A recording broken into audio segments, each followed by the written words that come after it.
style battle. Tower control is interesting here because the tower is never safe anywhere. When you're at that top, obviously, you can see from almost anywhere in the map, minus the trenches, who's up there and what's going on. But when you get into the trench, your team has to have a dominant control to be able to maintain, which, depending on your team, isn't hard to do. But I'm excited to see how this gets played out here. Should be a very exciting set here. Let's take a look at the comps. 2 T-Techs coming out for both teams. Also 2 Ink Armors coming out here on the parts of Imperious. And we're going to see Kite using the Rapid Blaster being the one outlier in what we're seeing for all the rest of it. Yeah, I know Danny really likes his Splattershot Junior. So I'm going to be interested to see because it is a shorter range weapon, and they are facing Splattershots and blasters, Tri-Slashers. Anything could really outrange him. So I want to see what the movement looks like there and how effective, if he's really able to get that Ink Armor really often. So be interesting to see what happens here. Of course, it is worth noting the Splattershot Junior being the one weapon with Ink Armor that did not receive a quote-unquote nerf during that very first patch where everything had its Ink Armor requirements raised. Splattershot Jr. being the one weapon that did not. So, you know, it makes sense from that regard. But already Hanran coming out to a pretty big lead here. Yeah. This is the money spot right here. If they're able to get past this checkpoint here on their very first push, which they are, they've set themselves up great. Because again, once you clear a checkpoint one time, you never have to worry about it again. Yeah, you can just sort of walk right by it. And really, once you get to 30s, even I would say 40 on this map, it's kind of it's becoming clearer and clearer. And we're seeing, you know, the thing I'll say is we're seeing from Hanran lots of ink jets and lots of just keeping the team oppressed. Imperious can't move forward. They don't have many options to. The splats are going to be pretty heavy in favor of Hanran as they approach, you know, the sub 10 mark here. This is a pretty convincing 1-0 right now. And if you're wondering why the 10 attack is arguably the most played weapon in the game, that should have showed you right there. Bombs, inkjet, a blue map, and lots of splats, like you were saying there. The support coming in from Johnny with the 3 Ink Armors in a single push. Kite also doing a great job supporting, allowing Dadsy and Kodak to get up in there. But yeah, you talked about it there. Just lots of pressure, lots of splats, and just a very, very oppressive playstyle there in that first game.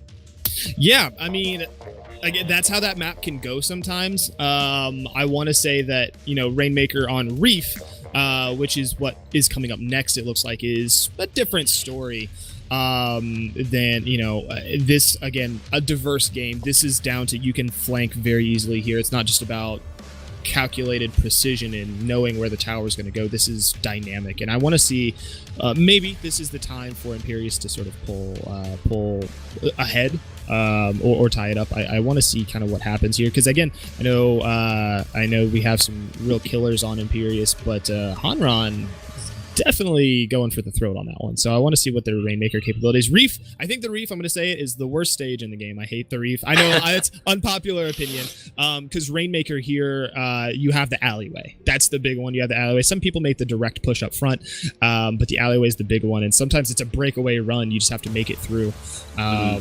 Was similar to Muscle Forge on Tower. It's got a trench. It's very claustrophobic. It's very kill heavy. So I want to see what happens here with Hanran. If they just roll out the kill squad and make it happen, or if this is a little bit more of a combative battle.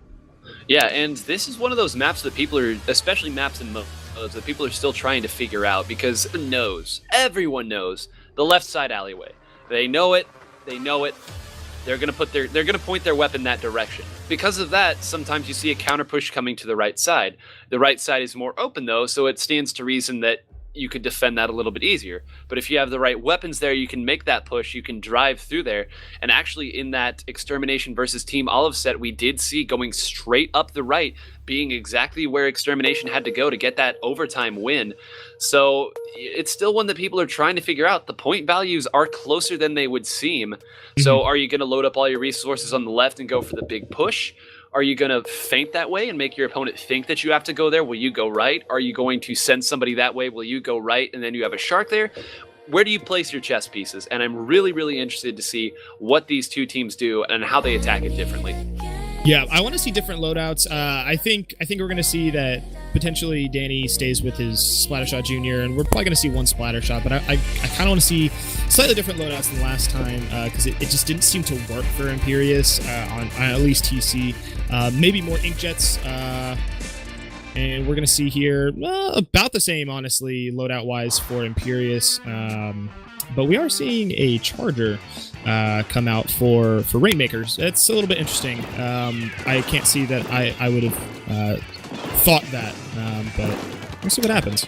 Right, Kite being a stud Charger, and it makes sense. If they have to come down a long alleyway, what's the best thing for clearing out a long, narrow path where they're going to be? A Charger. It makes sense. As we already see Dadsy kind of carving up a path here, this is it suddenly becoming a very dangerous situation. Are they going to get it right at the very start? No. 21, still a pretty dominant push. They just did it. They got the pop really quick. Dadsy was already on the left. And wow, what a great opening. And all right, Imperious, the ball is in your court. What are you going to do? Yeah, and you're going to see that here. Unfortunately, Imperious, a lot of their members are following Dadsy, getting the flank there. Ooh, getting splatted by Rainmaker, #1 weapon. But yeah, it's kind of what you mentioned there is when you put all your chess pieces out, they had covered the map so thoroughly that it was anyone's game. And so until that Rainmaker really gets moving, you don't know where it's going to go. And unfortunately, that just caught them off guard just enough. They're really trying to claw their way out of this, but I think Imperious is just up against, right now, Dadsy being an aggressor, just doing anything he can to be sure that they're not moving forward. It's going to make it tough. Even that trade, not a bad deal, because, the game right now is being played in a very dangerous spot for Imperious, right? They have to play, any real mistakes they make at this point can be very difficult.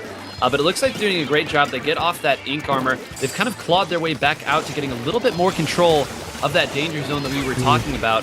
Unfortunately, Inkjet going to say, nah, I'm going to do what I do. Now Dadsy's back in, and they pushed out maybe just a little too far. Now the 96 being the last weapon. Now the 96 going down, and Hanran's just going to continue to put on this. Yeah, this is that's the jump that always happens on that jump. Generally, if you have at least one person up, it's a risky move, but they can't go down any further. So it is interesting because we're seeing a lot of really great movement out of a lot of the players over there on Imperious. They're definitely playing as best as they can, and you can see that. But Hanran they got it such an early start that they were able just to put Imperious in a really tough position. I want to see what FLC is capable of here, because the solo push is strong, and he's definitely going to wait for his backup, which I'm not seeing any. As people, it looks like they're maybe spawning in or we're elsewhere. Right, and that kill on Danny was actually a pretty big deal there. You see they had managed to take back some mid, and they actually got some green onto that plat of Hanran. But unfortunately, Danny being the last one there, not able to get the kill that was really needed in that situation. Now you see Purple back onto the plat, and the little advantage that they had carved out for themselves changed so quickly. And, we call Rainmaker a swingy mode, but let's clear here. If you go down big at the start and you lose your map control, the opponent has absolutely no reason to push back in. They can just continue to keep the pressure on. They can maintain their map control, although they may have gone in just a little bit too hard there. 3 down, Kodak being the last one. If Kodak isn't able to get a kill, which looks like he is able to get at least a trade, that could have been very bad. They're going to go for this left side push here. This might be what they've been looking for. Oh, try Slosher. Yeah. Unfortunately, Johnny knew, and this is the thing with Rainmakers, a lot of times you'll have somebody defending you as they move forward, but nobody guarding your back when you have the Rainmaker. Wait here. We'll see what FLC can do. There's a lot of people up there. Johnny and Dadsy. Dadsy being down. We see sprinklers coming out. All the stops. 8 is strong. You have to get past 8, and that's borderline right on top of it. But with so many specials and the spawn being right there, oh no, that was the chance too. They had the Inkjet up there just a little bit too early. I don't think anybody else was up there in that zone to make that stop. Dadsy's gonna get it. It's still not a great position, don't get me wrong, but that really was the chance. They might get a chance to do it here. Man. No, only the 13. Dadsy's waiting just long enough, but they have 2 people here. They might get the pop. No, Kite there helping to get the pop. Dadsy gonna grab it and go down immediately they're going to get another jump in here, and the danger continues. Johnny moving in to get this kill, I think got 2. They're going to get it out of the danger zone. Where it goes now doesn't honestly matter as long as it is not there. And wow, great defense by Hanran. That was pretty incredible. I think FLC got a little bit impatient there, and just wanted to make the move. And again, don't underestimate the suction bomb's explosion radius. It is massive, and in that particular case, it's all they needed. But I wonder, they might be able to get a pop and get something happen here. I just don't. I don't think so. I think that'll be about it. Yeah, they had 2 there, and the tri-slosher of Johnny cleared it out there. Very, very clutch plays for Hanran. That was just pixels away from going Imperious' way. And credit to them, they played that whole game down. And then they secured probably a whole minute of just one mistake from Hanran would have given them the win. You see lots of kills there, a huge KA coming out from multiple players there on Imperious, but it's a game of inches, and unfortunately, they just did not go Imperious' way in that second game. Great performance there by Hanran, showing that they are here to play and they are here to win. Yeah, I mean, you'll see that a lot in Rainmaker, where your team loses, but somehow you guys had dominant splats, and that's one thing I can stress specifically on Rainmaker is definitely not a game of team deathmatch. You definitely have to be able to play the objective and play it intelligent.